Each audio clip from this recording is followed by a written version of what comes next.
함께 나눌 말씀은 히브리서 10장입니다. 히브리서 10장 21절과 22절 말씀.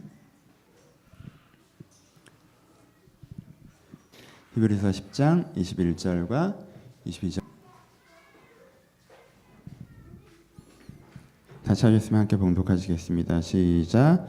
또 하나님의 집 다스리는 큰 제사장이 계심에 우리가 마음의 뿌림을 받아 양심의 악을 깨닫고 몸을 맑은 물로 씻으니 참함과 온전한 믿음으로 하나님께 나아가자. 아멘. 안녕하세요. 오늘은 히브리서 말씀 함께 나누도록 하겠습니다. 본문 단어, 핵심 단어 위주로 먼저 살펴보도록 할게요. 가장 먼저 나오는 거는 큰 제사장이 나오고요. 그 다음에 우리 마음의 뿌림을 받아, 그 다음에 양심의 악을 깨닫고, 그 다음에 몸을 맑은 물로 씻으니, 이런 순서로 진행되고 있죠. 그래서 문장이 좀 복잡하게 느껴질 수 있겠지만 우리 단어 하나하나를 좀 살펴보면서 가도록 하겠습니다. 우리가 가장 먼저 집중해야 되는 말씀은 제일 먼저 하나님의 집 다스리는 큰 제사장이 계심에 라는 첫 구절이겠죠. 그러니까 하나님의 집 다스리는 큰 제사장이 되시면, 히브리서 말씀이 어렵지만 제사장으로서 하나님이 표현될 때는 뭘 얘기하시는 거예요? 우리를 구원하신 하나님이라는 걸 표현하는 거죠. 그렇죠? 그러니까 본문은 어떻게 흘러가고 있냐면, 우리를 구원하신 하나님이라는 분은 존재하세요. 그렇죠? 하나님의 구원이라는 것은 객관적으로 존재를 합니다. 근데 그것이 나에게 어떻게 적용되어지는가에 대한 부분이겠죠. 그래서 우리 가운데 큰 하나님이, 제사장이신 하나님이 계시니까 이젠 그게 너한테 적용돼야 돼. 객관적인 건 있어. 근데 그게 너한테 주관적으로 전달이 돼야 돼 라는 말씀을 하시는 거예요. 그럼 주관적으로 전달되는 과정에서 세 단어를 얘기하시죠. 첫 번째가 뭐예요? 마음의 뿌림을 받아. 그렇죠? 그러니까 마음의 뿌림을 받는다는 것 자체가 뭐예요? 이게 물을 뿌리는 표현이잖아요. 그렇죠? 그러니까 저기서 물이 흘러가는 걸 보는 게 아니라 물이 나한테 뿌려지는 걸 경험하면 내가 젖잖아요. 그러니까 물이 흘러가는 걸 보는 것과 물이 뿌려지는 것 사이에는 큰 차이가 있죠. 그러니까는 객관적인 은혜라는 게 존재해서, 그래 하나님이 세상을 구원하시지, 하나님께 세상을 바꾸어 가시지라는 객관적인 거 말고 그게 나에게 어떻게 된다? 뿌려지는 과정이 필요하다가 첫 번째죠. 그렇죠? 그러니까 이것 자체가 주관화를 의미하는 거죠. 그러니까 그 말씀이 너에게 뿌려지는 게 먼저 필요해. 그리고 그 다음에 말씀이 뿌려지면 어떤 일이 벌어진다고 했어요? 너희가 양심의 악을 깨닫고 라고 표현하시죠. 그렇죠? 그러니까 내가 은혜가 뿌려지면, 이렇게 은혜를 받는다는 게 주관화를, 이렇게 복음하면 객관적인 걸 얘기하는 거고요. 은혜라고 하면 그게 나한테 주관적으로 전달되는 걸 얘기를 하는 건데, 그럼 어떤 일이 벌어진다고 말씀하신 거예요? 악을 깨닫고 라고 표현하죠. 그렇죠? 그러니까 그전에는 어떤 상태였다는 거예요? 문제가 있는데 문제가 있는지 인식하지 못하고 있는 상태였다가, 이제는 나한테 어떠한 문제가 있는지 인식이 된 상태가 되는 것이 악을 깨닫고가 되겠죠. 그렇죠? 그럼 이제 세 번째로 넘어갑니다. 그 다음에 무엇을 얘기해요? 몸을 맑은 물로 씻으니 라고 표현을 해요. 그러니까 여기서 씻는다라는 개념은 어떤 개념인지 계속 반복해서 말씀드리죠. 그러니까 깨닫기만 해서는 진정한 변화는 없고, 진짜 변화가 있으려면 전체적인 변화가 있어야 되는데, 그러려면 뭐가 있어야 된다고 얘기해야 돼요? 씻는 표현을 얘기해요. 그러니까 씻는다는 표현을 하는 것 자체가 뭡니까? 나 자체에는 완전히 문제가 없는 거라고 항상 말씀드리죠. 나라는 사람은 문제가 없어요. 위에 더러운 게 묻은 게 없는 거란 말이에요. 그렇죠?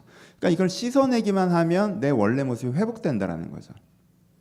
그러니까 세 가지 과정이 있어야 된다고 표현을 해요. 하나님이라는 분이 계세요. 그분이 우리를 구원하신, 사람을 구원하시는 분이십니다. 우리를 변화시키는 분이세요. 그러면은 그 변화시키는 그 하나님이 나에게 변화를 일으키려면 첫 번째는 은혜 받는 거.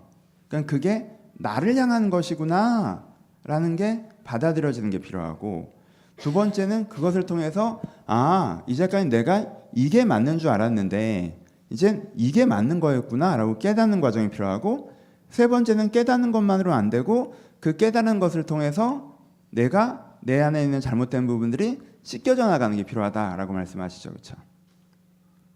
그러면 어떻게 된다고 해요? 사실 이 한 단어 때문에 오늘 이 문장을 설교하는 건데, 그럼 어떻게 된다고 해요?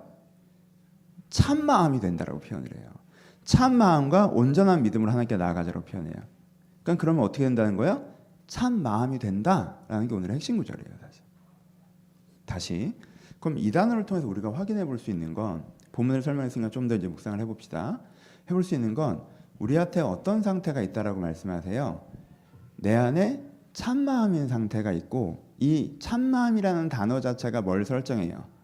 거짓마음을 설정하죠. 그렇죠? 그러니까 이 본문은 우리의 내면을 세 단계로 나누어서 설명해 주고 계시죠. 그 자체가. 첫 번째는 어떤 상태예요? 거짓마음 상태. 그러니까 이게 내 진심이 아닌데 그것이 내 진심인 것처럼 착각하고 있는 상태. 그렇죠? 우리가 이런 거짓마음의 상태일 때가 있죠. 막 우울해서 죽고 싶어. 이게 내 진심이겠어요? 막 화가 나서 쟤를 공격하고 싶어. 이게 내 진심일까요? 우연치 않게 어떤 게 자극받아서 그게 너무 갖고 싶어. 그 욕심밖에 안 느껴져. 그게 내 진심일까요? 요즘에 너무 힘들어서 정신이 없고 분주해. 정신이 하나도 없어. 그게 내 진심일까요? 내가 몇 년 전까지는 그렇게 생각 안 했는데 요즘 사람들이 다 그렇다고 하니까 나도 그런가 보다 하고 거기에 푹 빠져서 살아. 그게 내 진심일까요? 그러니까 우리는 자주 어느 상태에 처해진다는 거예요? 내 진짜 참마음을 잃어버리고 거짓 마음이 내 진짜 마음인 것처럼 착각하는 상태에 처해진다는 거죠. 그렇죠? 그렇죠? 그 이슈가 나의 전부일 수 없고, 그 욕심이 나의 전부일 수 없고, 그 감정이 나의 전부일 수 없고, 그 생각이 진정한 나 자신일 수 없는데, 요즘 사람들이 하는 생각이 내 안으로 흘려들어오고, 요즘 내가 상황이 이러니까 이런 마음을 갖게 되고, 그래서 갖게 되는 욕심과 감정들이 마치 나의 진심인 것처럼, 나 자신인 것처럼 우리가 착각하며 살 때가 있다는 거죠. 그렇죠? 왜? 그 순간은 너무 실제잖아. 그렇죠? 그러니까 여러분 마음이 신기루 같다는 걸 꼭 아셔야 돼요. 그 순간은 너무 실제다. TV에서 어떤 음식 프로 같은 거 나오잖아요. 근데 그 식당이 우리 동네에 있대요. 그러니까 너무 먹고 싶은 거야. 그래서 어떻게든 이거를 시켰어. 그래서 너무 기다렸어. 와, 기대감을 갖고. 근데 막상 먹어봤더니 내가 동네에서 먹던 거랑 똑같아. 그러면은 정말 그걸 먹고 싶어하고 그걸 기대하고 했던 나는 사실 어떤 상태예요? 거짓 정보에 속고 있는 상태고 미디어의 자극에 흔들리고 있는 상태죠. 근데 그 순간 그게 먹고 싶다는 진심, 내 마음은 얼마나 내가 진짜야. 근데 가짜죠. 여러분들 마음에는요 신기루가 자주 발생해요. 여러분 신기루라고 하는 건요 분명히 눈에 보이는 거예요. 도시는 저 멀리 있는데 어찌됐건 이게 뭐가 반사돼가지고 가까이 있는 것처럼 보이는 거란 말이에요. 그게 신기루란 말이에요. 근데 내 눈에는 이 언덕만 넘어가면 그 도시에 다다를 것처럼 보여요. 하지만 언덕을 넘어가면 거기에 그 도시가 없는 게 신기루예요. 여러분들의 마음은요 자주 신기루를 만듭니다. 그것만 가지면 될 것처럼, 그것만 하면 될 것처럼, 아니 아무것도 하기 싫은 것처럼. 그러니까 내 안에 거짓 마음 상태가 있다는 거예요. 그러니까 지금 보이는 대로 믿지 마세요. 사막에서 신기루를 보면서 저건 신기루야 하는 사람이 볼 줄 아는 눈을 가진 사람이고, 보이니까 눈에 보이는데 왜 저게 가짜라는 거야 뛰어가는 사람이 볼 줄 아는 눈이 없는 사람이에요. 그러니까 여러분의 마음에 어떤 신기루가 떠오를 때 눈에 보인다고 해서 내 마음이 이런데 왜? 라고 하지 마시고, 이게 내 마음에 떠오르는 신기루인지 내 진심인지 내가 분별할 수 있어야 돼. 그렇죠? 참마음과 거짓마음. 이게 첫 번째 상태죠. 거짓마음에 빠져있는 상태. 그럼 두 번째 상태는 어떤 마음이겠어요? 깨달은 상태죠. 깨달은 상태란 건 뭐겠어요? 무엇이 진짜인지는 알아. 내가 이렇게 하는 게 틀렸다는 건 알아. 근데 감각이 바뀌지 않아. 이게 깨달은 상태죠. 그래서 깨달은 상태에서 머무르면 주로 어디로 가요? 자책으로 가죠. 내가 이렇게 우울에 빠져 있는 게 내 진심이 아니라는 건 알아. 머리로는 알아. 근데 감각이 안 바뀌어. 여전히 우울에 빠져 있어. 내 마음은. 이 욕심이 내일 지나면 또 달라질 걸 알아. 내가 이거 가져봐야 아무런 만족이 없다는 걸 내가 알아. 근데 그 열정이, 이 욕심의 열정이 사그라들질 않아. 이게 안 바뀌어. 내가 이렇게 무기력하게 하는 게 내가 원하는 게 아니라는 걸 알아. 내가 이렇게 환경에 떠밀려서 정신없이 사는 게 내가 원하는 게 아니라는 걸 내가 누군보다도 잘 알아. 나 이렇게 살고 싶지 않아. 이렇게 정신없이 환경에서 떠밀려서 살고 싶지 않아. 근데 감각이 안 바뀌어. 여러분, 감각이 안 바뀐 상태에서 생각만 바뀌었다고 해서, 그렇죠? 큰 변화가 없잖아요. 물론 변화가 있긴 하죠. 헛된 일에 자기 전심의 에너지를 낭비하지 않지. 그렇잖아요. 그러니까 이렇게 해봅시다. 신기루를 보고 그게 오아시스인 줄 알고 뛰어가는 사람과, 저게 신기루라는 건 알아. 그래서 눈 딱 감고 절로 뛰어가진 않아 막. 근데 진짜 오아시스가 어디 있는지 몰라. 그렇다 보니까 궁극적으로는 저 사람이나 이 사람이나 목마른 기가람은 크게 다르지 않잖아요. 그렇죠? 이게 뭐의 한계예요? 깨달음의 한계죠. 깨닫는 사람은 나쁜 것은 안 할 수 있어요. 큰 실수는 안 할 수 있어요. 가짜가 진짜인 줄 알고 거기에 내 에너지를 모두 다 투자하는 어리석은 행동은 하지 않아요. 하지만 그렇다고 해서 이 사람이 뭔가 자기의 진심을 느끼고 있는 게 아니기 때문에 여전히 틀린 나를 보는 피로감이 누적된다라는 거죠. 그래서 그 기간이 계속되면 어떻게 돼요? 자책하게 된다는 거예요. 그래서 2단계가 긴 건 그렇게 우리 내면에 좋지만은 않아요. 빨리 3단계로 넘어갈 수 있는 게 좋아요.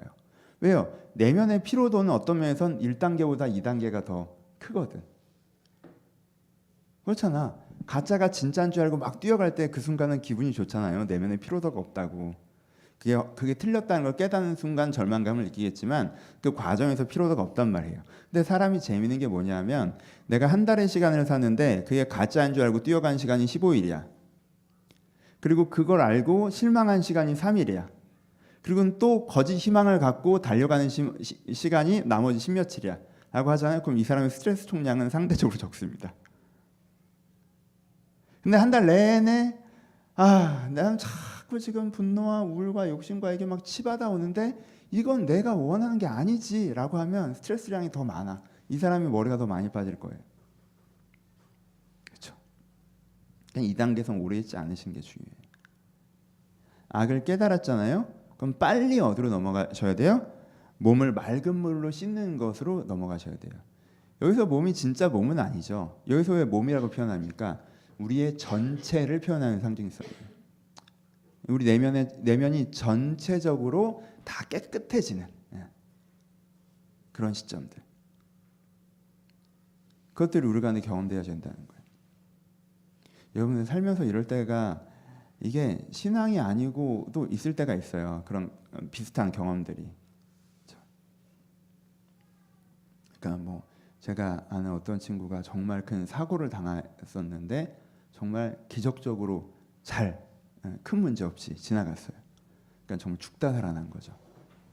그러니까 이 사람이 삶에 대한 감각이 6개월 동안 바뀌더라고. 완전히 살아있음에 대한 소중함. 그 전에 소중하게 생각했던 게 그렇게 중요하지도 않고 뭐가 더 중요한지 그 짧은 순간 동안 쫙 한번 지나간 거지. 그래서 그 순간 진짜 마음이 씻겨진 거예요. 내가 왜 그러고 살았지? 그러니까는 죽음 앞에 잠깐 서본 거죠.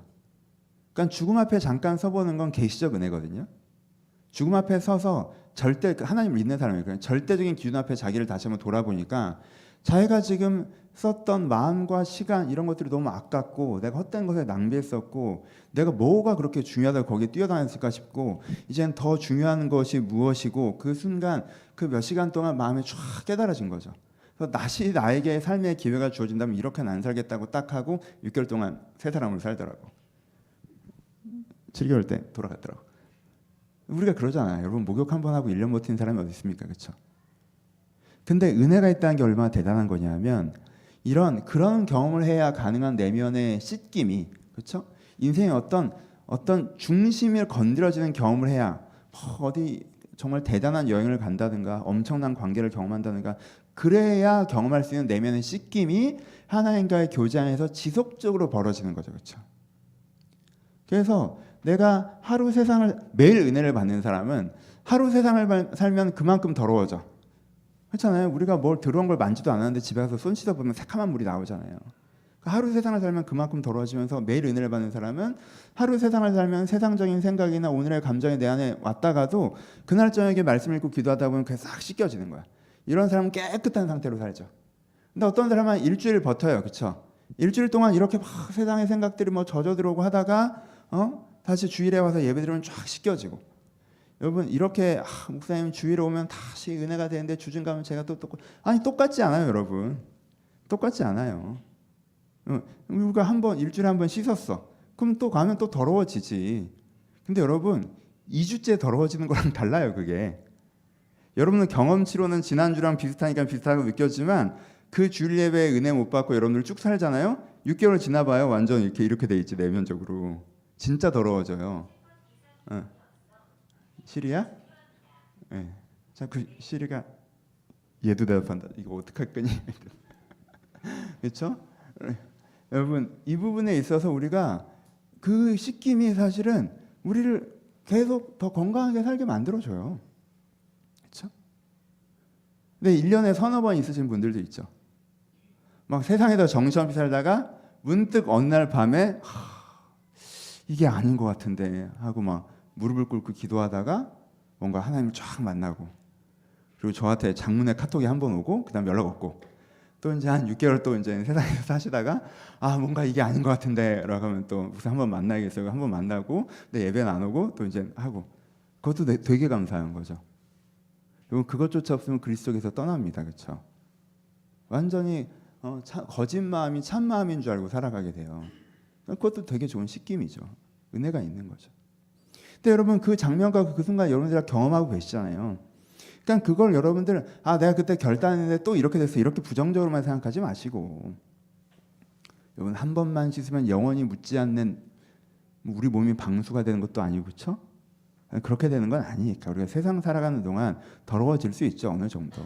근데 여러분들 보기에 신앙적으로 성숙한 사람은 어떤 사람인 거예요? 말을 좀 붙이면 성숙한 사람들은 자주 씻는 사람인 거예요. 그냥 안 더러워지는 사람이 아니라 화가 안 나는 게 아니라 우울한 감정이 안 드는 게 아니라 욕심이 안 드는 게 아니라 세속적인 생각에 훅 하지 않는 게 아니라 그런 게 있는데 자주 씻어서 남들 보기엔 항상 깨끗한 거예요. 그리고 남들 보기에는 저 정도면 안 씻어도 되겠다라고 하는 시점에서도 씻으니까 선제적으로 미리미리 씻으니까 조금만 더러워져도 씻으니까 그렇죠? 그럼 이제 항상 깨끗한 상태가 유지가 되는 거죠. 그럼 다른 사람들 보기에는 그냥 항상 깨끗한 사람이고 되게 성숙한 사람인 거죠. 저희 아들은 학교에 가지고 갔다 온 물건은 자기 방으로 들어가지 못하게 하거든요. 그래서 학교에 갔다 온 물건 중에 방으로 가져가야 되는 물건은 이렇게 한번 꼭 닦고 깨끗하게 닦고 가지고 들어가요. 코로나 시대에 생긴 습관인 거지 이게 어떻게 될지 모르니까. 그러니까 그 친구 방에 들어가잖아요. 그럼 저도 바깥에 갔다 온 옷을 입고 그 방에 함부로 들어가지 않습니다. 그 방에 함부로 눕지 않아요. 제가 이한이 그거에 누워야 할 때가 있으면 제가 가끔 눕긴 하는데 이한이 없을 때 몰래 눕긴 하는데 수건을 깔아놓고 이한이의 침소에 직접 제 몸이 닿지 않게 하고 눕습니다. 걸리면 혼나거든. 아빠는 좀 이한이 보기에 전 좀 자주 안 씻는. 방이 깨끗하죠 기본적으로. 물론 다른 거야 또 있겠지만 그렇죠. 여러분 깨끗한 방과 더러운 방의 차이가 뭐예요? 여러분 방이 깨끗하신 분들 여러분들 방은 더러워지지 않는 어떤 비법 여러분들 물건을 다른 데 갖다 놨는데 원래 상태로 딱 복귀된 어떤 마법이 걸려 있습니까? 아니에요. 물건을 제자리에 두는 습관 물건만 제자리에 두면 돼요? 아니요. 청소를 자주 하는 거죠. 그럼 이제는 어떤 상태가 된다는 거예요? 참마음 상태가 된다는 거예요. 참마음 상태가 된다는 게 뭐예요? 진짜 내 진심을 가지고 살아가는 상태가 된다는 거예요. 그렇죠? 나는 사실 이렇게 생각해. 내 깊은 양심에서부터 난 이걸 추구하는 사람이야. 나는 사실은 난 사실 다른 사람의 자극에 의한 반작용에 의한 감정, 우울이건 분노이건 사랑이건 애착이건 간에 그런 게 아니라 내 안에 진짜 내가 사랑하는 사람들을 향한 삶을 향한 사랑을 가지고 있어. 이게 내 감정선이야. 나는 이 선한 것에, 아름다운 것에 열정을 가지고 있어. 하나님께서 나에게 이런 독특한 은사와 소명과 부르심과 재능을 주셔서 난 그런 일을 하는 것을 보람 있어하고 이런 것을 하는 것을 즐거워해. 난 이런 사람이야. 그래서 난 이렇게 살아가는 거야. 내가 나로서 살아가기에 최적화된 환경이 아닐 때가 더 많지만 그래도 내가 내 진심을 잃어버리지 않고 가장 최대한 나 자신으로서 살아가고자 하고 내 삶과 내 삶의 형장도 그렇게 바꾸어 가려고 해 라고 하는 참마음으로 사는 상태가 지속적으로 유지되는 것, 이것이 뭐예요? 구원의 적용이라는 거예요. 그게 오늘 본문이 우리가 말씀해 주시는 것입니다. 여러분, 오늘은 좀 복습하는 날이에요. 제가 이걸 시리즈라고 얘기하진 않지만 제 입장에서는 지금 4주 동안 시리즈 설교를 한 건데 우리 앞단의 설교들을 다시 한번 돌아봅시다. 오늘의 말씀이 좀 이해되셨으니까 제가 다시 한번 읽어드릴게요. 빌립보서 4장 6절과 7절을 말씀드렸어요. 4주 전에. 아무것도 염려하지 말고 오직 모든 일에 기도와 간구로 너희 구할 것을 감사함으로 하나님께 알아라. 그리하면 모든 지각에 대한 하나님의 평강이 그리스도 예수 안에서 너희 마음과 생각을 지키시리라. 여러분, 그 설교를 다시 하지는 않겠습니다. 근데 여기서 핵심이 뭐예요? 지키는 거죠. 뭐를? 마음과 생각을. 그럼 지금은 이 사람은 어떤 상태라고 우리가 표현할 수 있어요? 이미 참마음을 가지고 있는 상태인 거죠. 그렇죠? 이미 참마음을 회복한 상태인 거예요. 근데 그 참마음이 다시 거짓 마음으로 이렇게 더러워지려고 해요. 가짜 마음이 진심인 것처럼 이렇게 묻으려고 해요. 그래서 뭐가 필요한 거예요? 마음과 생각을 지켜내는 게 필요하죠. 그럼 그 지킬 때 어떻게 지킬 수 있다고 말씀하시는 거예요? 모든 지각에 뛰어난 하나님의 평강, 이해하게 하시는 하나님, 지식의 은혜, 그 하나님의 생각을 들으면서 내가 내 마음을 지켜낼 수 있다고 얘기하는 거죠. 그 다음에 우리가 디모데전서를 했었어요. 디모데서 4장 1절부터 5절까지도 제가 읽어드리겠습니다. 그러나 성령이 밝히 말씀하시기를 우리 어떤 사람들이 믿음에서 떠나 미혹하게 하는 영과 귀신의 가르침을 쫓으려 하셨으니 자기의 양심의 화인마다 외식함으로 거짓말하는 자들이라. 혼인을 금하고 식물을 폐하라 할 터이나 식물은 하나님이 지으신 바니 믿는 자들과 진리하는 자들이 감사함으로 받을 것이라. 하나님이 지으신 모든 것이 선함에 감사함으로 받으면 버릴 것이 없나니 말씀과 기도로 거룩하여짐이라. 여러분, 여기서는 딱 느낌이 안 오시죠? 단어를 모르실 때는. 근데 여러분, 거룩이라는 단어를 아시는 분은 이 딱 느낌이 오실 거예요. 거룩이 뭐예요? 구별되는 거죠. 어떻게? 깨끗하게. 거룩해진다는 건 뭐예요? 깨끗해진다는 거죠. 거룩해진다는 건 뭐예요? 그 원래 의미를 회복한다는 거죠. 그렇죠? 그리고 이 상황은 어떤 상황이었어요? 그 앞단 단어를 뭐가 있어요? 너희를 떠나 미혹하게 하는. 미혹이 뭡니까? 진짜 마음을 가지고 있는 사람을 속여가지고 가짜 마음이 진짜 마음인 것처럼 착각하게 만드는 게 미혹, 속이는 거잖아요. 그러니까 지금 디모데전서에서는 지금 바울이 뭘 강조하고 있는 거예요? 야, 너희를 지금 미혹하는 자들이 있어. 너희를 속이는 자들이 있어. 그래서 가짜 생각, 잘못된 생각이 진짜 생각인 것처럼 너희들을 속이고 잘못된 방향으로 이끌어 가려고 하는 사람이 있어. 너희들을 속여서 귀신의 가르침이라고까지 얘기한다고 하죠. 귀신의 가르침을 너희 가운데 가르치고 있는 자들이 있어. 너희들이 어떻게 해야 돼? 거기에 속으면 안 돼. 안 속으려면 어떻게 해야 돼? 말씀과 기도로 거룩하여짐이라. 그들이 그 잘못된 생각을 너희가 할 때 너희가 하나님의 말씀, 기도를 통해서 주시는 은혜 안에 있으면 어떻게 할 수 있어? 너희를 깨끗하게 거룩하게 할 수 있으라고 얘기하는 거죠. 그러니까 이것도 뭐에 대한 얘기예요? 마음을 지키는 것에 대한 이야기죠. 지난주에 했었던 건 전신갑주죠. 그렇죠? 하나님의 전신갑주를 취하라. 진리로 허리띠를 띠고 의의 흉배를 붙이고 평안의 복음에 예비한 것으로 신고 모든 것이 위에 믿음의 방패를 가지고 이로써 악한 자의 모든 화전을 소멸하고 구원의 투구와 성령의 검고 말씀을 가지라라고 얘기하죠. 이것도 그렇게 설명드렸었죠. 중무장을 하라는 거예요. 완전군장을 하라는 거예요. 군인이 완전군장을 하고 싸우러 나가는 것 같은 진지한 태도, 길거리에서 싸움 났을 때 주먹 휘두르는 정도의 태도가 아니라, 집에서 내가 누구랑 가족이랑 싸움부터 말싸움하는 정도의 태도가 아니라, 내가 이 싸움을 어떻게 하면 이길까라고 하는 냉정하고 훈련된 태도죠. 그렇죠? 앞단의 싸움은 어떻게 싸워야 되는지 플래닝이나 훈련도 없이 자기 감정과 분노로 싸우는 사람이 그런 싸움은 잘못 걸리면 그냥 지죠. 근데 군인의 싸움은 어떤 싸움이에요? 냉정한 상태에서 어떻게 싸울지 계획과 훈련 가운데 있는 싸움이에요. 그렇게 진지하게 싸우라고 해요. 무엇으로 싸우라고 해요? 무엇으로? 진리로 싸우라고 하죠.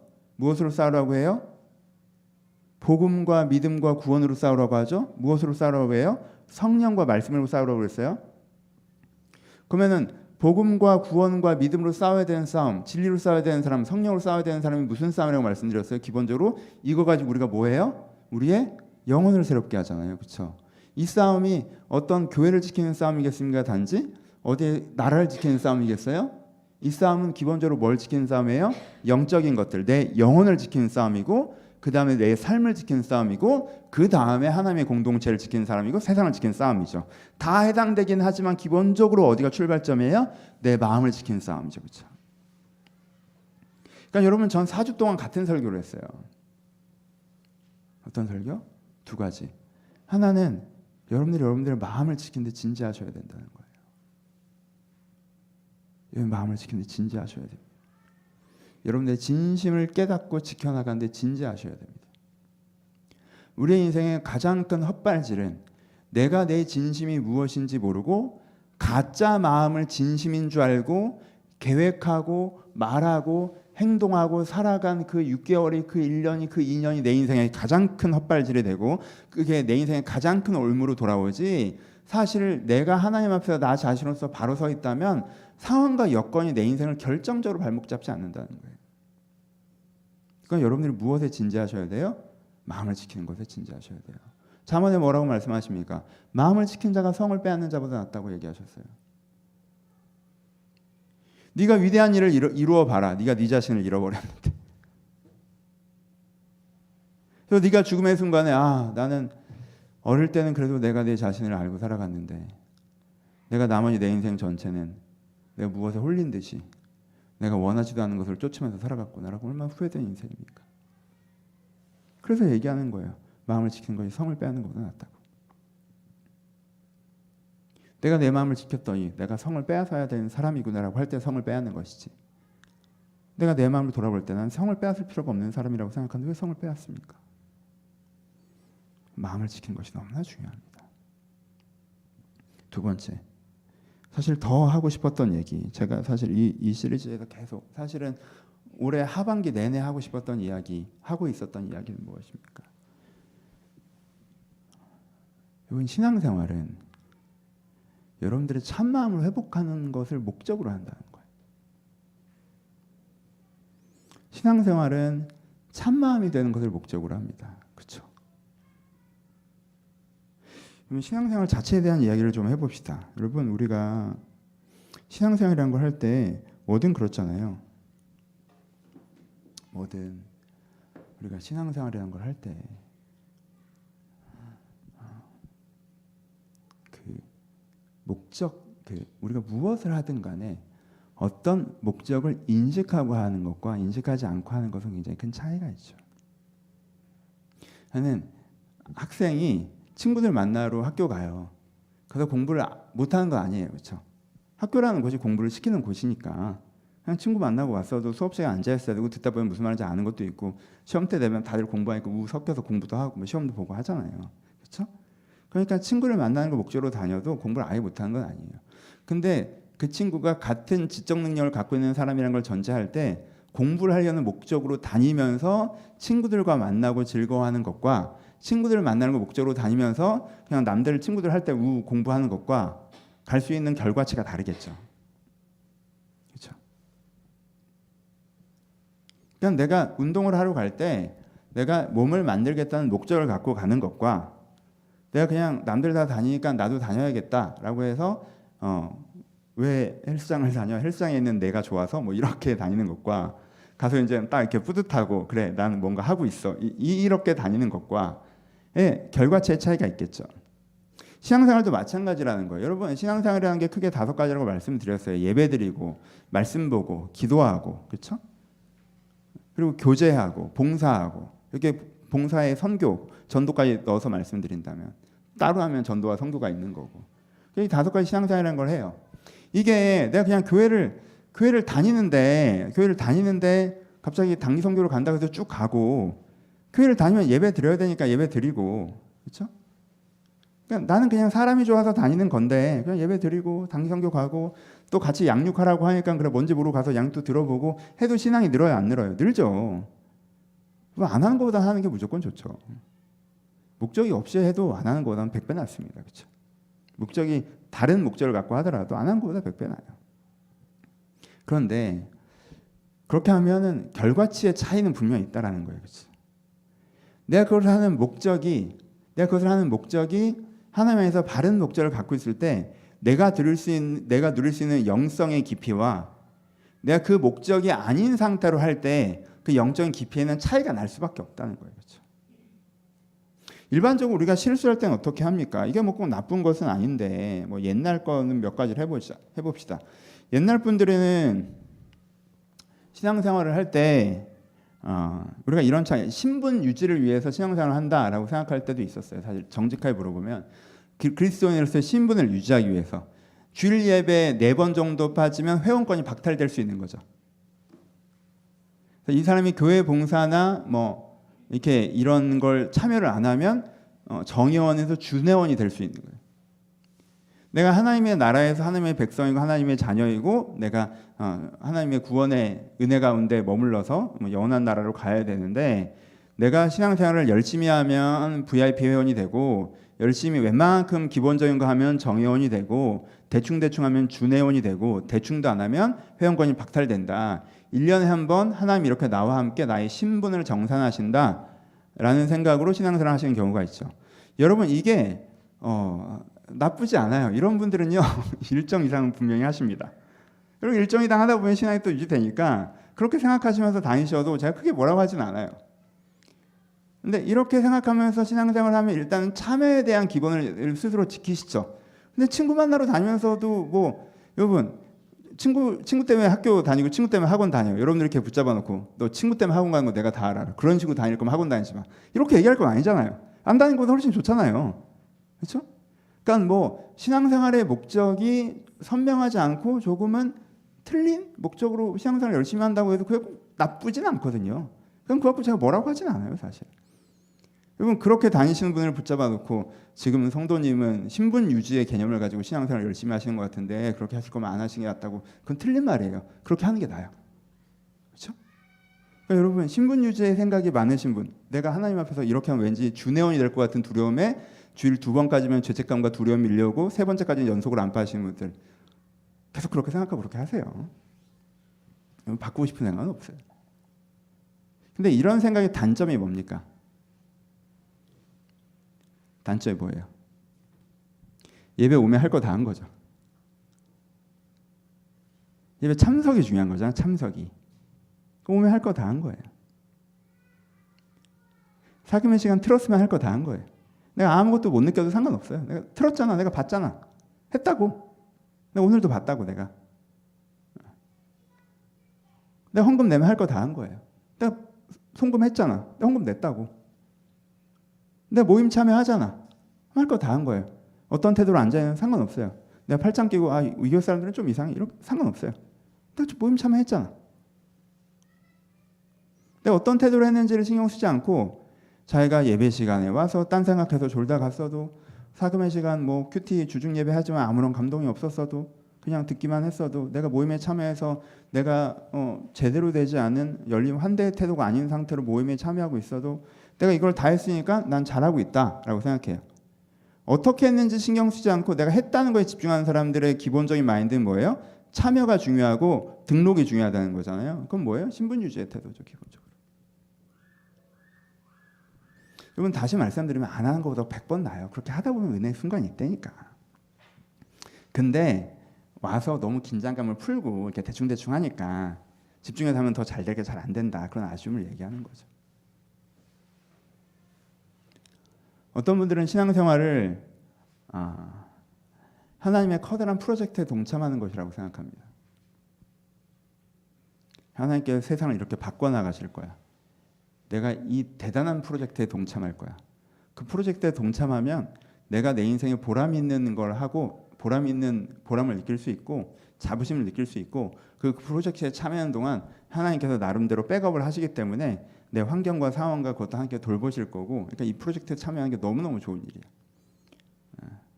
하나님 나라의 사명에 동참한다라는 개념으로 신앙생활을 하는 거죠. 이것도 너무 좋은 거죠. 여러분 이건 맞는 거예요. 심지어 이건 틀리지 않습니다. 맞아요. 이게 맞아요. 그리고 저도 이 얘기를 자주 합니다. 여러분 하나님 나라의 사명에 동참하셔야 돼요. 그 여러분들의 인생에 자부심을 주고요. 여러분의 인생을 가장 가볍게 쓰는 방법이에요. 근데 이게 신앙생활의 목적이다. 라고 하면 이 사람은 뭐가 중요해질까요?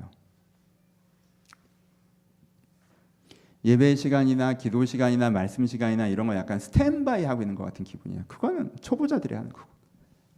그건 하나님 나라에 동참할 마음을 안 먹은 애들이 정신교육하는 거고 나는 이제 뭐 해야 돼? 난 일해야지. 그래서 교회 오면 뭐에 관심이 있어요? 내가 하는 일에 관심이 있어요. 사회에서도 뭐에 관심이 있어요? 내가 하고 있는 하나님의 일에 관심이 있어요. 내가 하고 있는 일에 관심이 있어요. 그래서 내 일을 통해서 내 일의 좋은 결과를 통해서 하나님이 영광 받으신다고 생각하고 그게 내 신앙생활이라고 생각해요. 그럼 신앙생활을 잘하는 게 뭐하냐? 일을 잘하는 거예요. 신앙생활을 잘하는 게 뭐냐? 결과를 내는 거예요. 나를 통해서 뭔가 세상이 변화돼야 되고 교회가 세워져야 되고 어떤 이런 결과치가 나오는 게 내 신앙생활에 그러니까 내 업적이 내 신앙을 증명한다고 생각해요. 그럼 너무 간 거예요. 나쁜 건 아닌데 너무 간 거예요. 신앙생활의 목적은 거기에 있지는 않습니다. 1번, 2번은 온라인 성도님들을 위해서 한 거예요. 또 어디서 누가 들었는지 모르니까. 저희 교회 이런 분들 거의 없어요. 여러분들은 이 얘기를 들으시면 안 돼요. 여러분들에겐 이게 필요하다는 말씀이 필요합니다. 여러분 주의 일에 동참하십시오. 주의 일에 동참하세요. 주의 일에 동참하시고 교회를 세워가는 일에 동참하세요. 5분의 시간, 10분의 시간, 15분의 시간 우리에게 이 봉사가 부족합니다. 30분의 봉사, 1시간의 봉사가 부족해요. 그래서 저희 교회는 그 동참이 필요한 부분이 있고 여러분들이 그렇게 함께하는 것도 필요합니다. 그러니까 이게 나쁜 건 절대 아니에요. 되게 중요한 거예요. 이걸 목적으로 삼는 걸 문제시하는 거지. 그치? 세 번째, 신앙생활에 좀 잘못된 태도? 이걸 목적으로 삼을 때 그 자체가 틀렸다는 건 절대 아니에요. 이건 신분과 소속으로 생각하는 것도 잘못된 거 아니에요.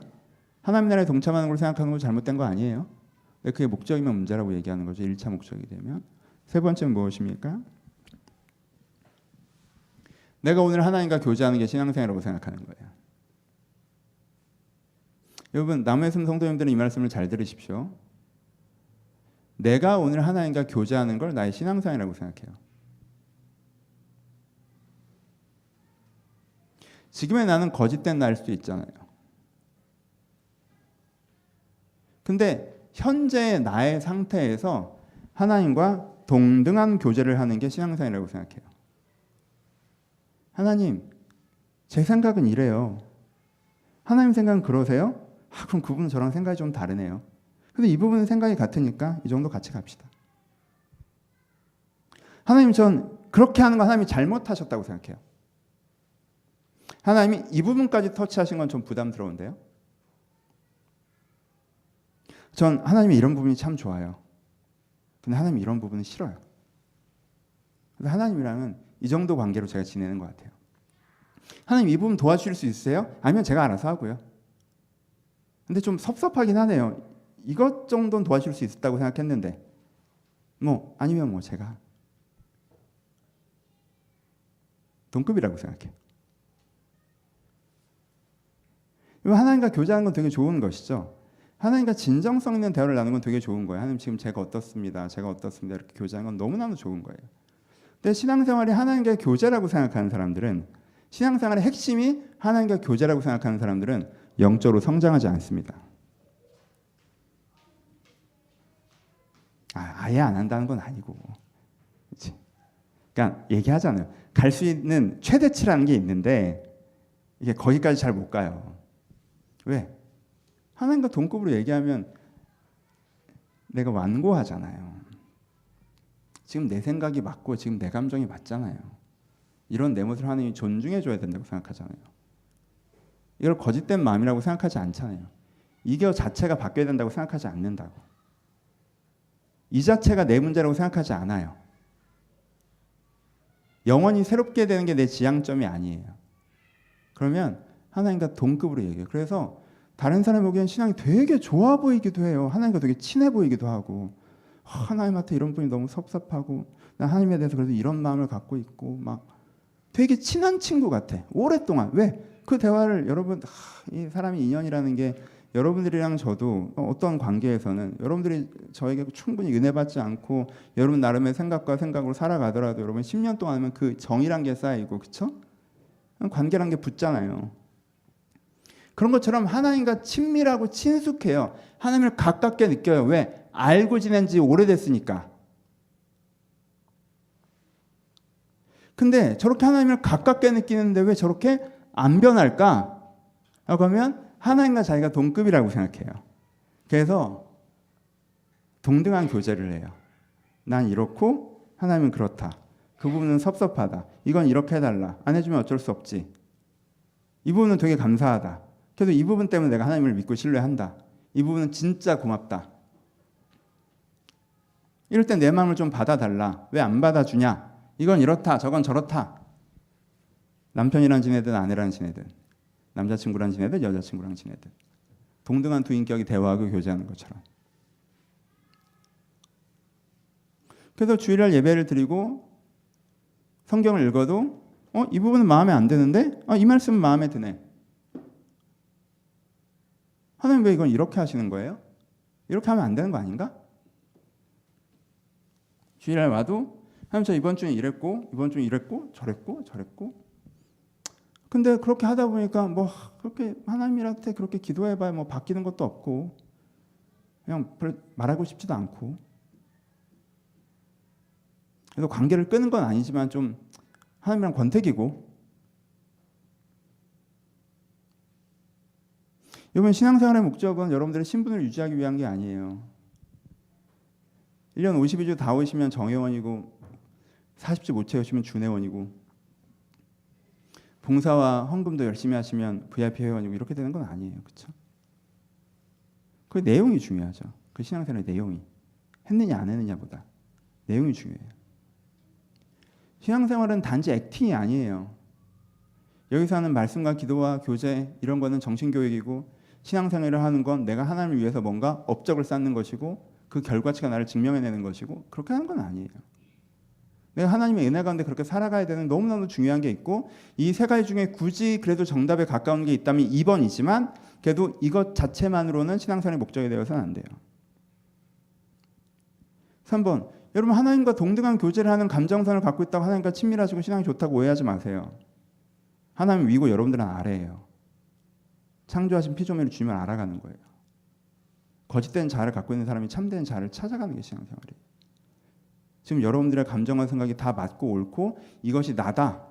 거짓 자아를 하나님께서 보시기엔 거짓 자아를 자기의 정체성으로 고백하는 사람과 깊은 대로 나누기가 어렵죠. 진짜 네가 원하는 건 그게 아니야. 네가 지금 속고 있어라고 하는데 그걸 하나님이 터치하시는 건 아니고 내가 이걸 원한다는데 하나님이 왜 아니라고 해. 이래버리면 사실 어려워요. 그래서 사실 3번이 1번보다 신앙이 안 늡니다. 1번보다 신앙이 안 늘어요. 그래도 막연하게나마 이 조직이 나를 정회원, 준회원, VIP 회원으로 만들 수 있는 권위가 있다는 걸 인정하고 그 권위 아래서 듣는 사람이 자기가 하나님이랑 동급이라고 생각하고 똑같은 선에서 대화를 나누는 사람보다 신앙이 더 많이 늘어요.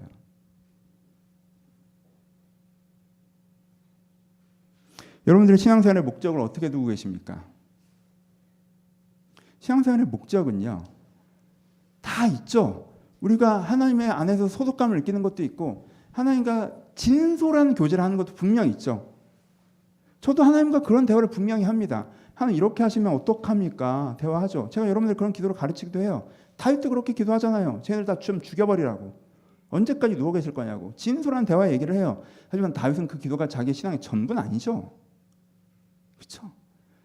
그런 과정들이 있죠. 조직적으로 참여하는 거, 하나님 나라를 헌신하는 거, 제 소명은 남의 숨 교회를 세우고 내가 이 교회를 통해서 여러분들 한 명 한 명을 하나님의 나라고 생각하고 주의 나라를 확장해가는 게 저 소명이고 사명의 정체성이에요. 이게 제 인생을 정말 빛나게 합니다. 그게 다 있죠.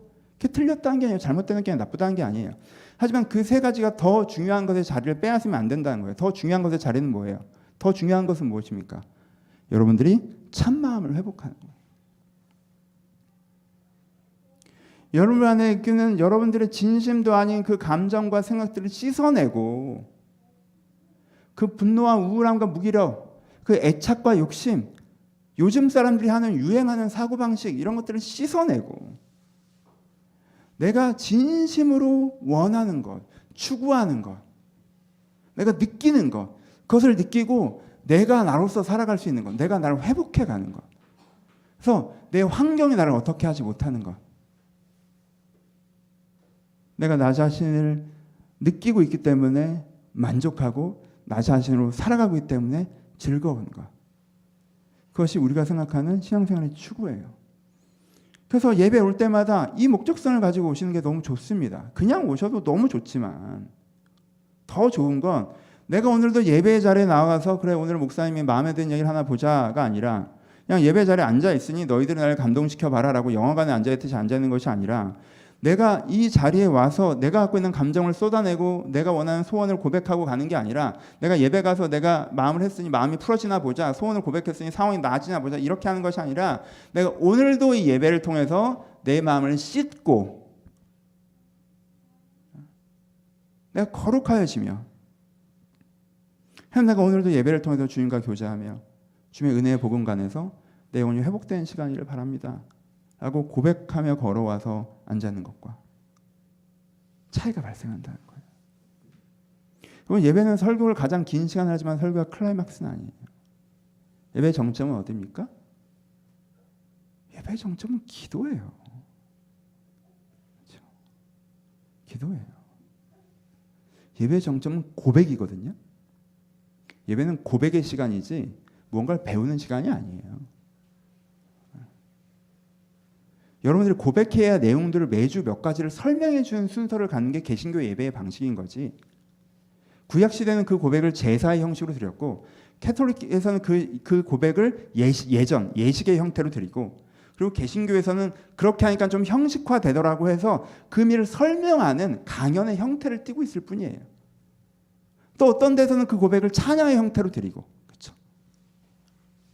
그러니까는 예배에서의 핵심은 설교에 있지 않고요. 고백에 있는데 내가 내 고백을 표현하는 건 기도의 시간이죠. 우리의 형식에서. 그러니까 사실은 예배 자리에 나오셔서 가장 중요한 시간은 앞에 10분 기도하는 시간일 수도 있고요. 뒤에 5분 기도하는 시간일 수 있어요. 사실 그 15분의 시간이 여러분들의 예배에서 가장 중요한 시간입니다.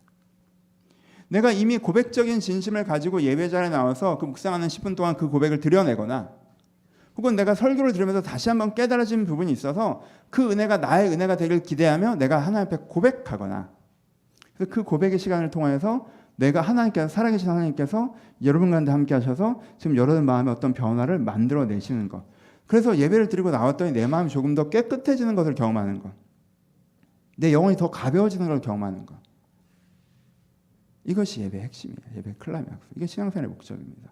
사금의 시간을 할 때도 마찬가지입니다. 사금의 시간 핵심은 개인 예배예요. 개인 예배에서 성경이 어렵다고 하니까 설명을 붙여드리는 것뿐이에요. 사실. 맨 처음에 사금을 시작할 때 저는 영상을 찍지 않았습니다. 근데 성경 공부라는 게 필요하고 너무 필요한데 여러분 따로 시간을 내기 어려우시니까 큐티랑 성경 공부를 결합한 거죠. 그에 대한 단점도 명확하죠. 한 장씩 하는 거에서 성경 공부의 단점이 분명히 있습니다. 단절되니까. 그렇죠. 근데 이게 결합해서 하는 게 시너지가 나는 부분이 있으니까 그렇게 하는 거지. 사금의 시간의 핵심은 무엇입니까? 성경 공부를 온라인으로 꾸준히 하는 것도 핵심이긴 해요. 공부의 형태에서는. 하지만 사금의 시간 원래 의미는 뭐예요? 개인 예배죠. 내가 오늘도 잠시 멈춰서서 운전하면서 들으셔도 되고 어떻게 해서 들으셔도 상관없지만 그 순간 내 영혼은 멈춰서서 하나님 내가 오늘도 주님의 임재가 필요하고 주님의 도우심이 필요하고 주님의 함께 하심이 필요하고 주님께 은혜로 주님의 내 마음의 영토를 지켜가시는 나에게 필요하고 그 고백을 드리면서 그 시간을 할 때 함께 일하시는 거죠. 여러분들의 개인의 기도의 시간들, 여러분들이 저희 교회 컨텐츠가 아니라 다른 교회 설교 들으시는 거, 여러분들 그것도 다 여러분들 이 고백을 갖고 나갈 때 지금보다 훨씬 더 좋은 결과를 낼 수 있어요. 얼마나 좋은 시대입니까? 다양한 거 들으시죠? 너무 좋아요. 추천드려요. 찬양도 들으시고 저도 너무 좋아요. 그렇죠? 여러분들 다른 교회 설교도 들으시고 강연도 들으시고 너무 좋아요. 근데 거기서 여러분들이 그 태도를 첨가하시면요, 은혜가 배가 될 거예요. 왜? 우리 모든 신앙생활은 무엇을 목적으로 하기 때문에? 정보를 아는 것을 목적으로 하는 것이 아니라 내 오늘 정결케 하는 것을 목적으로 하기 때문에. 마무리합시다. 그래서 4주 동안 이 마음으로, 그리고 반년 동안 이 마음으로 설교를 했습니다. 그래서 제일 중요한 게 회개라고 말씀을 드렸어요. 두 가지 그냥 제 소회를 좀 나누면서 마무리하면, 하나는 어릴 때 그런 거 있었어요. 어떤 분들이 하나님 믿고 내가 이렇게 큰 성공을 했다라고 간증을 하시면, 제가 저분을 내가 좀 가까이서 겪어봤는데 분명히 저분 인생에 기적 같은 일이 벌어져서 내가 상상도 못할 돈을 버신 건 알겠는데, 하나님이 하신다고 고백하는 것도 알겠고, 근데 가까이서 겪어봤는데 사람이 너무 별론 거야. 그냥 세속적인 사람이야. 세상 사람이랑 똑같아. 저분이 내가 이런 영적인 체험을 경험했다고 얘기하시는데, 거짓말이 아니야. 들어보니까 진심이야. 정말 내가 보지 못한 걸 봤어. 신비 체험을 정말 깊게 하셨어. 정말 대단한 분이셔. 근데 겪어보니까 사람이 별로야. 인격적인 걸 떠나서, 그렇죠? 영혼에 대한 얘기를 하는 거야. 저분은 내가 봐도 존경스러울 정도로 교회 봉사하시고 교회에서 누구보다 인정받으셔. 교회에서 저분 모르면 간첩이야. 누구보다 교회를 사랑하셔. 온갖 걸 다 하셨어. 재정적으로나 시간적으로나 저분의 헌신을 내가 정말 진짜 와, 어떻게 저럴 수 있지? 지금도 생각해도. 내가 그 집안 사정을 아는데 사람이 별로야. 어린 제 눈에 다 가짜 같더라고. 하나님 때문에 저렇게 큰 성공을 한 거 알겠는데 저게 신앙인가? 저게 종교야? 아니, 저분이 누구보다 열심히 하시는 거 아시겠는데 저게 신앙이 깊은 건가? 저분이 신기한 경험을 한 건 진심인 것 같아. 근데 저건가? 여러분 그런 생각 해보신 적 없으세요? 여러분이 가끔 한국교회 비판하는 이유가 뭐예요? 한국교회가 환경적인 은혜를 못 받았습니까? 여러분 우리가 어떻게 시작했는데 우리 100년 만에 여기까지 왔어요. 우리 한때 1000만을 찍었다고. 기적 아니에요? 그러면 정점에서 한국교회 갖고 있던 자산이 얼마였을 것 같아요? 큰 건물, 그 건물 하나하나에 얼마일 것 같아요, 여러분 그게? 한국교회 돈과 인원, 기적과 기적을 경험했죠. 그냥 하나님께 역사하시는 것 같은 느낌 막 들어요? 아니잖아요. 신비한 경험을 하면 우리가 그렇게 보일까?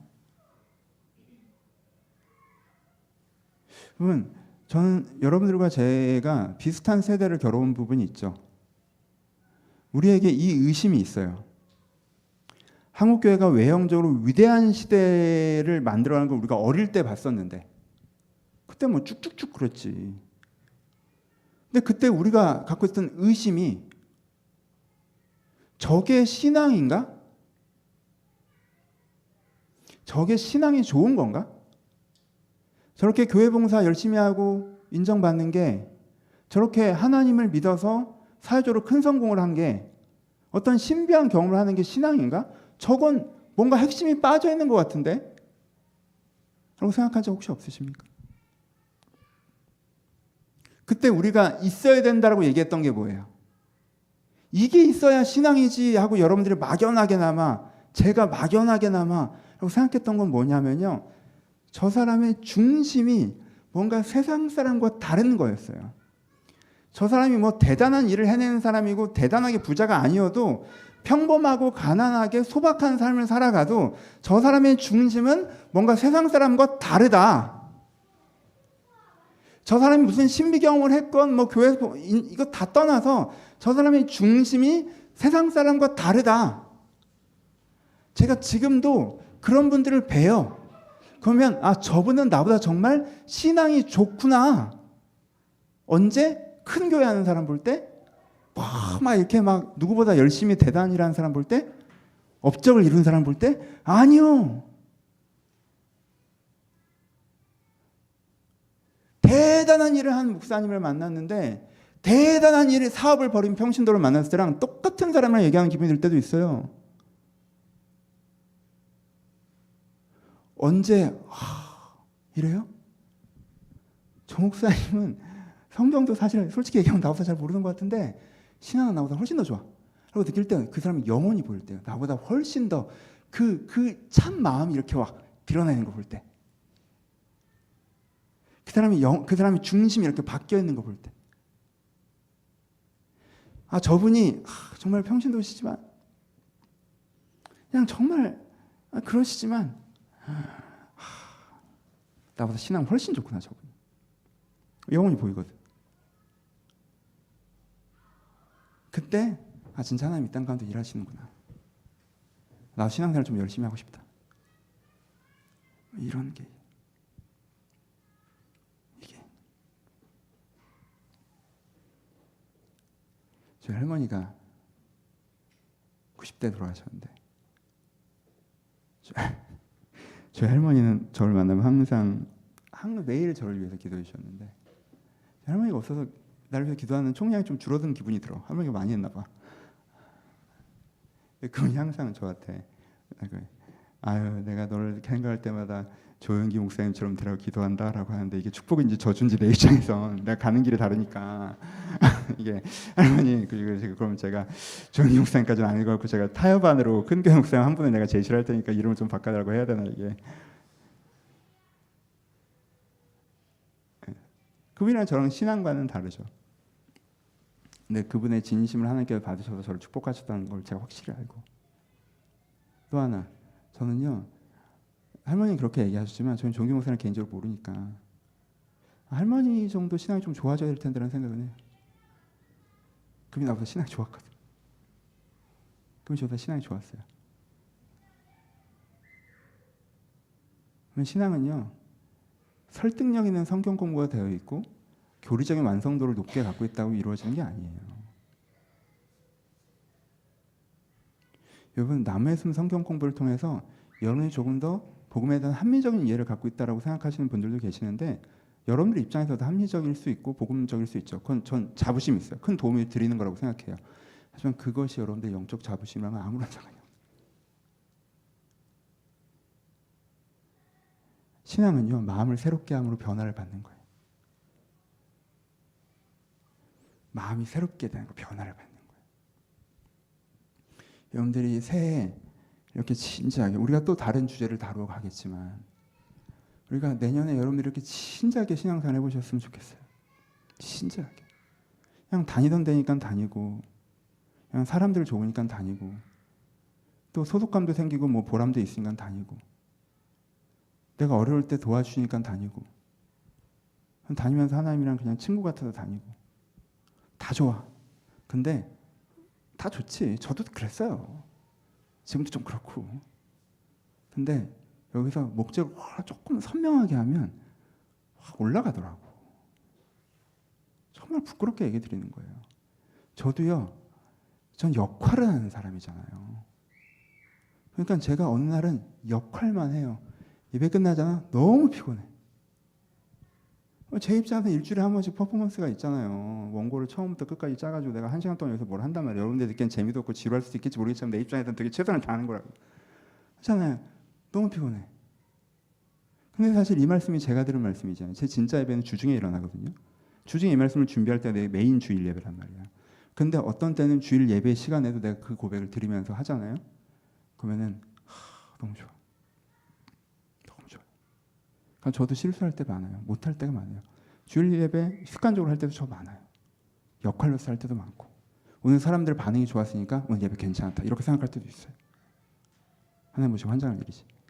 그러니까 우리가 그럴 때가 많지만 조금만 더, 잘못하고 있는 거라는 얘기는 절대 아니니까 조금만 더 우리가 은혜의 예배, 내 영혼을 새롭게 하는 예배, 내 영혼을 변화시키는 신앙생활에 집중하신다면 하나님께서 여러분 인생에 더 많이 일하실 것입니다. 그런 기대를 가지고, 하나님 오늘 본문에 분명히 참 마음이 우리 안에 있다고 말씀하셨는데 내가 지금 참 마음 상태는 아닌 것 같아요. 주님, 완벽하게 내가 더 참 마음으로 회복되어 가게 하여 주옵소서.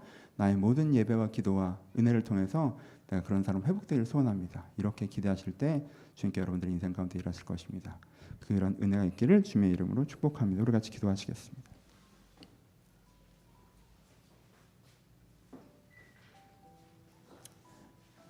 요즘 마음이 어떠세요? 바깥에서 들어오는 게 많으신 것 같아요. 중심이 잘 지켜지고 계신 것 같아요. 여러분 절대 정죄하지 마세요. 하나님 바깥에서 들어온 게 많습니다. 잘못했습니다. 그거 아니에요. 여러분 집안이 어지러졌다고 자기를 정죄하는 사람이 어디 있고, 손이 더러워졌다고 자기를 정죄하는 사람이 어디 있습니까? 다 그냥 씻으려고 하지. 그냥 정죄하지 마시고 그냥 씻으려고 하세요. 하나님, 제 안에 마음이, 제 안에 이 환경과 여건 이런 것 때문에 마음이 많이 복잡해져 있습니다. 주님, 이런 걸 좀 씻어 주시옵소서.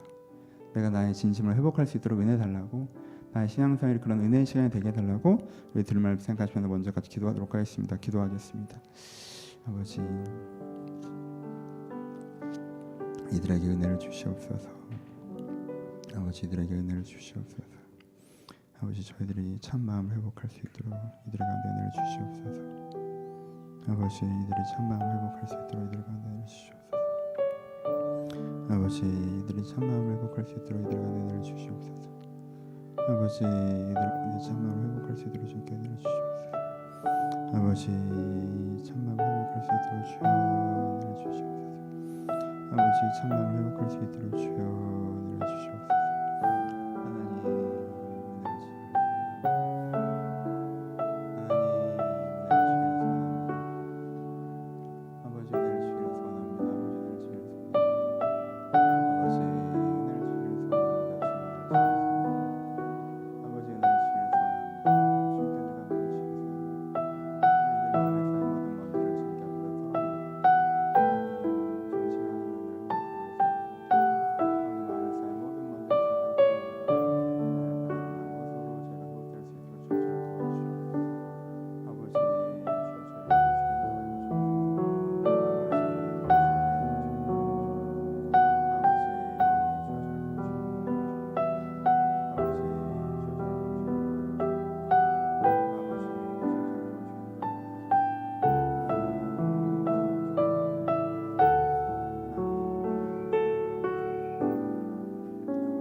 여러분들의 개인의 기도 제목들을 위해서 기도하겠습니다. 여러분 하나님한테 이렇게 꼭 해주셔야 돼요는 아니라도 여러분들의 원하시는 것들을 이야기하셔야 됩니다. 그리고 그냥 신뢰하는 멘토에게 얘기하든 나보다 똑똑하고 지혜로운 분한테 여쭙듯 저에게 이런 문제인데 어떻게 해결해 가는 게 좋을까요? 도와줄 수 있는 부분 또 어떤 게 있을까요? 여러분들의 문제가 하나님을 초대하셨으면 좋겠습니다. 구체적으로 여러분들이 고민하는 것들을 하나님 앞에 아뢰시면서 우리 함께 기도하기를 소원합니다. 기도하겠습니다. 하나님, 저희 한 사람 한 사람 저희 갖고 있는 문제를 가지시면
다음으로 기도하실 때 여러분들 주변에 어려운 분들, 여러분들이 또 마음에 담겨있는 세상의 어려움들을 위해서 중보하며 기도하셨으면 좋겠습니다. 하나님께서 그 문제 가운데 찾아와 달라고 우리 진심을 담아서 함께 기도하도록 하겠습니다. 기도하겠습니다.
마지막에 기도하실 때 짧은 시간 동안 여러분들 자신을 축복하며 기도하셨으면 좋겠습니다.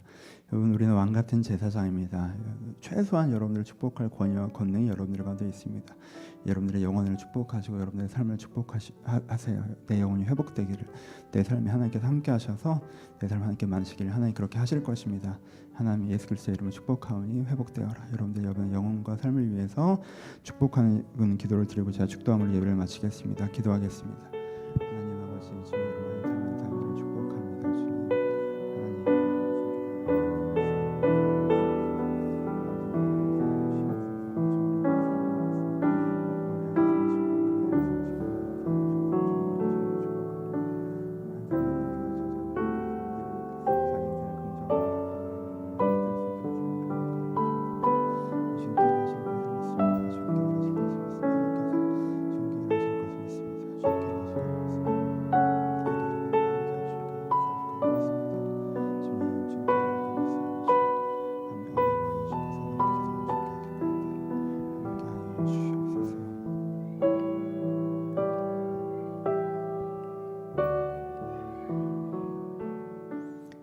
이제 우리 주 예수 그리스도의 은혜와 하나님 아버지의 사랑하심과 성령님의 교통하심이 지금도 주님을 바라보는